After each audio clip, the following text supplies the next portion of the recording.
Hello and welcome to Beyond the Bio, the recap. In this week's episode, I was talking to Ellie Mackay. Ellie is a force to be reckoned with. She has got such an interesting story. If you missed Monday's show, please go back and take a listen. It is a powerful story, one that is not to be missed, and you will find the links in the show notes to Monday's show. I approached Ellie to come on the show because I knew who she was. I had seen her podcast On a Mission, and knew it was a very successful podcast. It was always high in the business charts.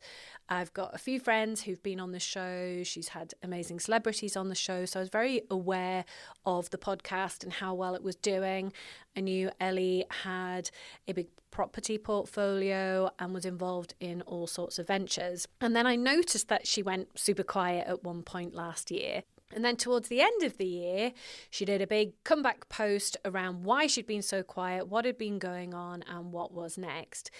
You really do need to check out Monday's show to get the full story. But in a nutshell, Ellie had built the business with her husband. She was mostly the face of the business, I would say. Strong personal brand. Everyone knew who she was. And her husband was kind of in the background. But it was a joint business. And she had let him take control of a lot of the financial side of things. And basically what had been happening was that he had been making some financial decisions that ultimately saw the business break down and fold. She was completely blindsided by this, and as a result had to shut down all sorts of things that were linked to the business. The podcast was linked to the business, and it was such bad timing because she literally just released an episode with Stephen Bartlett that then had to be taken down because it was classed as a business asset. She shut down all of her social media platforms. Instagram was the only platform that she actually kept, although she did archive it for a while. She had over 100,000 followers on LinkedIn, and she shut it all down because it was all linked to the previous business. Some of these things were classed as assets, so she had to do that. Obviously, Ellie has had a challenging few months as she has had to deal with the fallout from the closure of her business. She has had a lot going on personally to deal with, but also from a business perspective. She's gone from being about to move out to Dubai, having 6-figure sponsorship deals for her podcast, to literally having to start again. The thing that really caught my attention with Ellie was the fact that she does have such a strong personal brand, and I could see that she was using that to go again and to come back stronger. She's brought out her new version of the podcast. So On a Mission was the original podcast. This is On a Mission 2.0. So, she's kept that brand recognition there, but being creative in terms of bringing it back.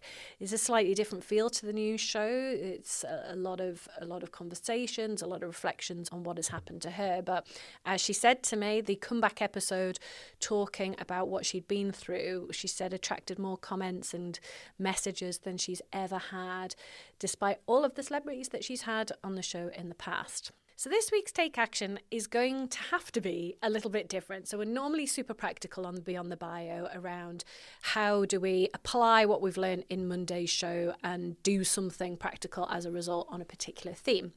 Bit more challenging when it is someone's personal story. But I think the thing to take action on this week is to reflect on the resilience that was shown by Ellie over the last year, all those challenges that she's had. Now, we're in a new year now, and 2025, I am hopeful, is going to be an awesome year for all of us.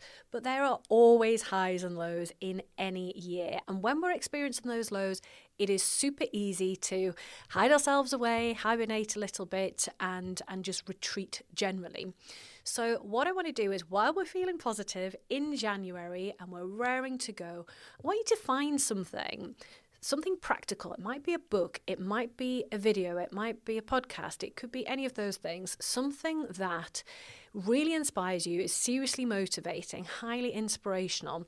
And I want you to save that item or that link somewhere where you can find it, where you can kind of break it out in case of emergency when you hit that first low point this year. Now, hopefully you might not need to use it at all at any point, but when you do, I think it's great to have something in your back pocket as a bit of a safety net to give you that boost when you need it most. So that is going to be my take action for this week. It's going to be to find something that is going to give you that boost at the point that you need it. Make sure that you know where you've popped it so that you can find it at the point when it is required. But go and have some fun finding something motivational. And if you come up with something you think I would like, please let me know what it is, because I love new content that is inspiring. So that would be right up my street. As always, let me know how you get on, and I'll catch you on the show on Monday.